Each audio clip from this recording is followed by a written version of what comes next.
Quand quelqu'un ne t'apprécie pas, il ne va pas le dire frontalement. Par contre, il va y avoir des signes qui ne trompent pas sur ce qu'il peut ressentir vis-à-vis de toi. Et si tu arrives à détecter ces signes-là, tu pourras détecter la perception et surtout évaluer le ressenti que l'autre peut avoir par rapport à toi. Et en fait, ce qui va être très, très tricky, c'est que, les choses ne sont jamais ouvertement mises sur la table, en fait. Ça va passer par des, petites choses, des sous-entendus, des remarques, tout ce qu'on va voir par la suite. Donc si tu as un sentiment de malaise par rapport à ton interlocuteur, en te posant des questions, «Est-ce qu'il y a un problème? Pourquoi est-ce que je me sens comme ça par rapport à cette personne-là?» Je t'invite à regarder ces 7 signes pour détecter qu'il y a de la violence émotionnelle dans cette relation. Le premier signe, ça va être quand on t'ignore, en fait. Tu es là, tu es dans la même pièce que les autres, mais en fait, les autres ne prennent pas attention à toi. Et en fait, ça peut être valable, entre guillemets, dans une situation en question avec certaines personnes. Mais par contre, s'il y a un changement de dynamique de groupe, c'est-à-dire s'il y a d'autres personnes qui vont entrer dans le groupe et d'autres qui s'en vont, à ce moment-là, tu pourras ne plus être ignoré. Donc c'est vraiment une question circonstancielle des personnes qui sont impliquées dans le groupe en question. C'est pas une fin en soi, c'est pas une fatalité, c'est juste simplement, ça dépend de la dynamique sociale, de la dynamique de groupe qui est en train d'avoir lieu. Et parfois, en fait, le meneur, ce qu'il va faire, c'est qu'il va faire en sorte de t'ignorer et donc les suiveurs, enfin les autres membres du groupe vont en faire de même. Parce que ignorer, c'est une tactique émotionnelle qui fonctionne parce que ça met dans l'inconfort. Il y a des études qui le montrent. Les gens préfèrent faire des bêtises pour être remarqués, et même pour les enfants qui sont maltraités, hein, ils préfèrent faire des bêtises et être remarqués plutôt que d'être ignorés, en fait. Parce qu'on a tous besoin d'un minimum d'attention. Et retirer cette attention totalement, c'est ignorer quelqu'un et c'est d'une violence absolument incroyable et monstrueuse. Et c'est terrible parce qu'on peut se poser la question, mais est-ce que j'ai fait quelque chose de mal? Alors que pas du tout. C'est juste une tactique émotionnelle qui va être menée par un meneur et qui peut être également mise en œuvre par d'autres membres du groupe, les fameux suiveurs de ce meneur-là, les fervents suiveurs. Mais après, tout le monde n'est pas, dans ces jeux-là, bien évidemment. Tout le monde ne fait pas ça. D'autres pourront le faire parce que peut-être qu'ils ont un peu peur, mais tout le monde ne fera pas ça de bon gré et comme dit, si tu changes de groupe, tu pourras ne plus du tout avoir ces problèmes-là. Le deuxième signe de violence émotionnelle, c'est quand on va lancer des fausses rumeurs sur toi. On va se baser sur ton comportement, on va se baser sur ce que tu fais, on va se baser sur ce que tu dis et à ce moment-là, on va rajouter une connotation négative et ça va passer par des, sous-entendus quand tu vas être en groupe avec les autres. Ils vont parler de choses sans mentionner que c'est toi, mais ils vont parler, de fausses rumeurs liées à ce que tu aurais pu faire et qui sont basées sur des comportements que tu as pu vraiment avoir ou même que tu n'as pu, ne pas du tout avoir, en fait. Et ça, c'est très tricky parce que, c'est très par sous-entendu, donc les membres du groupe vont en discuter par sous-entendu, mais toi, quand tu vas essayer d'en parler, dans ces situations-là, dans ce type de groupe-là, c'est presque comme si la parole, bah, elle avait pas forcément de valeur parce que mais en fait, ta parole, elle a de la valeur, mais ça dépend où est-ce que tu la places aussi. À qui est-ce que tu parles et où est-ce que tu essayes de te faire entendre, en fait? Et dans ce type de circonstances, tu auras beau combattre ces rumeurs, tu auras beau essayer de prouver ton honnêteté, eh bien, si il y a cette dynamique qui ne cherche pas à prouver la vérité, mais qui cherche simplement à avoir un bouc émissaire, à avoir un mouton noir, bah, à ce moment-là, bon, ce sera, difficile de se faire entendre et il vaut vraiment mieux quitter ce type de dynamique de groupe. Et je te dis vraiment, le simple fait de changer de groupe, le simple fait qu'il y ait un changement de meneur ou un changement de personne, d'influence dans ce groupe, ça va changer ton degré d'intégration dans le groupe, en fait. Le troisième signe de violence émotionnelle, ça va être l'exclusion.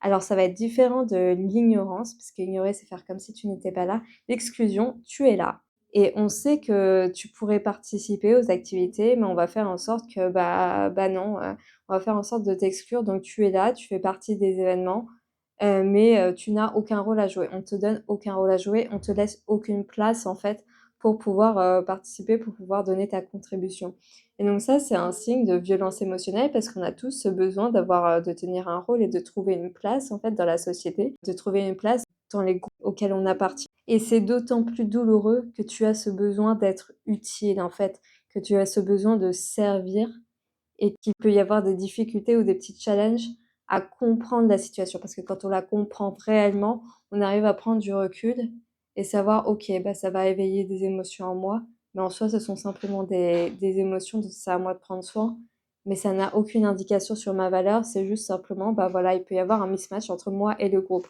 Mais comme dit, en changeant de groupe, ça fait toute la différence. Le 4e point de signe de violence émotionnelle, ça va être la désinformation. La désinformation, c'est quand il y en a certains, des membres du groupe, qui vont chercher à garder l'information pour eux, parce que l'information, c'est le pouvoir, en fait. Si tu ne sais pas exactement ce qui se passe, alors tu vas pas mener les meilleures actions pour arriver à obtenir ce que tu veux obtenir. Et donc certains voient l'information comme un levier de pouvoir et ne vont pas tout partager et vont un peu profiter de leur position où ils ont des informations clés dont toi tu auras besoin pour se sentir dominant et en contrôle de la situation. Et ça peut arriver partout. Ça m'est déjà arrivé en entreprise notamment, où je n'avais pas toutes les informations pour pouvoir mener à bien les projets. Le pire, en fait, c'est que parfois, les gens ne se rendent même pas compte que ça ne sert pas à leurs propres intérêts. Si moi, j'ai pas toutes les informations pour travailler sur le dossier et que le dossier a un gros budget et que je travaille pour votre entreprise, comment est-ce que vous voulez que je contribue le mieux possible au développement de votre entreprise? Et en fait, dans ces moments-là, tu te rends compte que la priorité pour certains, ça va pas être l'entreprise, ça va pas être, de poursuivre la croissance, ça va pas être de faire perdurer les emplois. Non, la priorité, ça va être de jouer à ces fameux jeux de pouvoir et de réussir à avoir l'ascendant, le contrôle sur les autres. Et donc si tu corresponds à une menace pour X ou Y raison, parce que tu as une forte énergie, parce que tu es compétent, parce que tu es plus sensible, parce que tu as une telle ou telle qualité qui peut effrayer un meneur ou parce que ça peut éveiller notamment la jalousie. La jalousie, c'est une émotion très forte et très puissante qui va inciter à des actions de sabotage en fait. Eh bien, ça peut engendrer ce type de comportement. Donc l'information, c'est le pouvoir. Et si tu fais face à des situations de désinformation, c'est un signe de violence émotionnelle. Le 5e signe de violence émotionnelle, ça va être quand tu as un besoin qui est fort et que tu sais que tu es en relation en fait avec une autre personne, que toi tu as un besoin qui est fort, que l'autre pourrait répondre, il a les moyens, ça lui demande très très peu d'efforts et tu fais cette requête et il va te la refuser. C'est complètement OK, hein, de refuser des requêtes, ça il y a pas de souci parce qu'on a tous le choix de dire oui et de dire non en fait. On a le choix de notre propre décision, mais par contre, lorsque c'est dans des relations de travail ou lorsque c'est dans des relations où il y a des groupes, amicaux, des groupes familiales et que ce type de situation peut arriver, eh bien, à ce moment-là, si c'est un comportement qui est récurrent, à ce moment-là, ça peut être un signe de violence émotionnelle. Surtout si les actions à mener demandent très, très peu d'efforts de la part de l'autre personne. Le 6e signe, ça va être, alors celui-là, je l'aime pas du tout. Je l'aime pas du tout parce que c'est quelque chose qui fait très mal et qui s'appuie sur les émotions, en fait, qui sont douloureuses, chez l'autre, les points sensibles. En fait, c'est quand, ton interlocuteur va discuter avec une tierce personne et ils vont discuter des choses qui te font envie, en fait. Des choses que tu as envie de faire ou des choses, qui te tiennent à cœur et puis qu'ils ne vont pas te mettre dans la boucle. Mais ils font exprès de le faire devant toi, même si eux n'ont pas vraiment l'envie de le faire, hein. Mais par contre, ils vont le faire devant toi pour pouvoir éveiller ces émotions qui sont inconfortables, en fait, pour toi. Et donc ça, c'est terrible parce que quand on n'a pas forcément conscience de nos besoins, de ce qui est important pour nous, on peut se sentir mal, on peut se sentir pas très bien, on sait pas vraiment pourquoi. Après, quand on s'en rend compte, c'est beaucoup plus simple. On prend davantage de recul et plutôt que de le prendre personnellement et d'avoir super mal et de se dire: «Ah non, mais qu'est-ce que j'ai fait? Est-ce que j'ai un problème?» Non, là, on se rend compte que, OK, l'autre a eu tel comportement parce qu'il avait cette intention-là et donc ça n'a absolument rien à voir avec moi. Moi, par contre, j'ai ce besoin-là, donc c'est à moi d'en prendre soin. Comment est-ce que je fais pour nourrir ce besoin-là? Parce que je suis responsable de mes besoins. Donc c'est plutôt cette approche-là, un petit changement de paradigme à adopter et pour ça, vous voyez, c'est toute une approche émotionnelle, hein.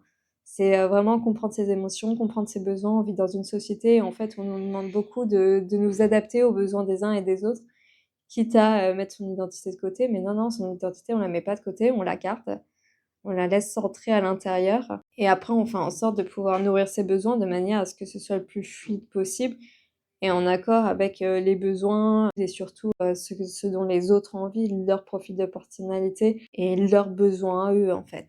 Le 7e signe de violence émotionnelle, ça va être quand on va faire des remarques et des critiques sur tes comportements, tes attitudes ou des choses que tu vas faire. Le fait que tu sortes du bureau à telle heure, le fait que, quand tu marches peut-être, lentement ou tu marches très vite. Le fait que tu aies, telle manière de ranger tes dossiers, le fait que tu vois, on va faire des remarques sur toi, sur ton comportement, sur, tes attitudes. Ça s'assimile un petit peu à ce côté, passif et agressif, hein, et c'est complètement, OK, hein, parce qu'on vit dans une société où on n'a pas le droit d'exprimer clairement ce que enfin si, on peut exprimer clairement ce que l'on veut, mais ce qui marche le mieux, c'est, toute cette phase, plutôt de séduction, hein, dont parle Robert Greene dans son livre «L'art de la séduction». Donc c'est une approche qui passe beaucoup plus par les soft skills. Mais le fait est que cette approche de soft skills, en fait, c'est ce qui marche très bien aujourd'hui et pourquoi? Parce qu'en fait, dire non, c'est quelque chose qui peut toucher l'estime de notre interlocuteur, donc c'est quelque chose qui est pas forcément évident à dire. Enfin si, c'est facile à dire, mais par contre ça a des enfin, c'est facile à dire, ça dépend peut-être, de votre profil de personnalité. Par contre, ça va avoir des conséquences sociales. Ça va avoir des conséquences sur la manière dont l'autre va vous percevoir. Ça va avoir des conséquences sur ce que l'autre va ressentir vis-à-vis de vous, en fait. Dire non, c'est quelque chose qui peut être parfois inconfortable pour l'interlocuteur parce qu'en fait, il va le prendre comme un rejet personnel. Alors que c'est pas du tout, c'est juste une indication d'une particularité de qui vous êtes, en fait. Bah, si vous vous dites oui à la glace à la vanille, ça veut pas dire que vous rejetez les autres, non, ça veut simplement dire que vous avez une préférence pour la glace à la vanille et que, les autres goûts sont complètement OK. C'est OK le goût de pistache, c'est OK le goût de café, c'est OK le goût de chocolat, mais c'est peut-être pas, ce que vous préférez vous. Et donc c'est pour ça qu'aujourd'hui, il peut y avoir beaucoup de ces remarques passives agressives parce que c'est justement le comportement qui va compenser en fait, le manque d'affirmation de soi.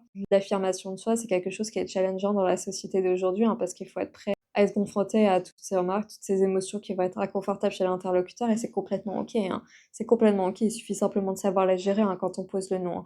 Il y a vraiment pas de souci. Mais du coup, ce qui fait qu'on comprend beaucoup plus ce côté un petit peu passif et agressif qu'il peut y avoir, dans la société d'aujourd'hui. C'est pour ça aussi qu'il peut y avoir toutes ces petites remarques et cetera. Mais en fait, le fait est que s'il y en a une ou 2, c'est pas très grave. Plus que s'il y en a une ou 2, en fait. S'il y a une personne dans le membre du groupe qui vous en fait, bah, c'est pas très grave. Mais en fait, le challenge et là où ça va devenir de la violence émotionnelle, c'est quand il y en a beaucoup plus. Il y a plusieurs membres du groupe qui s'allient ensemble et qui vont s'allier pour justement, effectuer ces remarques et cetera et que d'autres vont en profiter pour évacuer leur frustration, pour faire aussi ces petits pics, ces petites remarques. C'est à partir de ce moment-là où ça devient de la violence émotionnelle, en fait.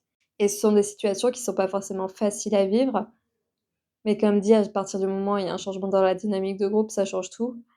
Et puis sinon, dans tous les cas, si vous êtes amenés à vivre ce type d'expériences, bah, elles sont pas faciles, elles sont pas évidentes, mais c'est également un levier d'apprentissage qui est très fort. Parce que déjà, qu'est-ce qui fait que vous êtes arrivés dans ce groupe-là? Et 2, sur quel levier émotionnel est-ce qu'ils s'appuient pour que vous soyez touchés? En fait, le challenge, quand ce type de situation arrive, c'est que ça peut appuyer sur différents points. Ça va appuyer sur une émotion, ensuite une autre et c'est ça qui est difficile et c'est ça qui fait que ça rend ça challengeant parce peut y avoir plusieurs émotions qui remontent et si ça arrive de temps en temps, ça va parce que c'est juste ponctuellement, donc il y en a une après une autre, donc ça laisse le temps de les traiter au fur et à mesure. Mais si c'est tout d'un coup, c'est là où c'est vraiment pas facile et pas évident.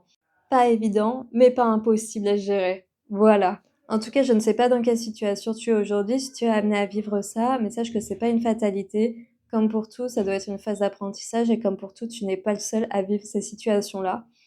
Tu regardes le nombre de vidéos qu'il y a sur le sujet, que ce soit sur les narcissiques, sur les jeux émotionnels, sur la manipulation, c'est pas pour rien qu'il y a toutes ces vidéos-là. D'ailleurs, c'est pas pour rien que je fais ces vidéos-là. Donc tu n'es pas seul et c'est une phase d'apprentissage. Je considère que en fait, il peut y avoir des personnes authentiques, en fait, elles peuvent, avoir de très, très belles choses à apporter, mais parfois elles peuvent avoir une certaine naïveté, en fait, vis-à-vis du monde et toutes ces expériences-là, c'est ce qui va permettre de passer de ce côté un peu on voit la vie, du bon côté avec toutes ces belles choses qu'elle a à offrir, on voit uniquement le côté positif, à voir vraiment la réalité des choses, à voir la réalité du terrain et comment ça se passe, en fait, les relations sociales. Donc si tu es amené à vivre ça, c'est qu'il y a des choses à apprendre. Mais après, si c'est vraiment trop challengeant et si c'est pas vraiment pas quelque chose qui te plaît comme situation, c'est comme pour tout, on peut toujours partir et se diriger directement sur la voie la plus rapide vers là où on veut aller vraiment et aller vers, des choses qu'on a vraiment envie de vivre, en fait, dans notre vie. Voilà, c'était terminé. J'espère que cette vidéo, elle t'aura plu. Si c'est le cas, n'hésite pas à mettre un petit like, à mettre un commentaire en commentaire et puis moi, je te dis à très vite dans une prochaine vidéo. Bye!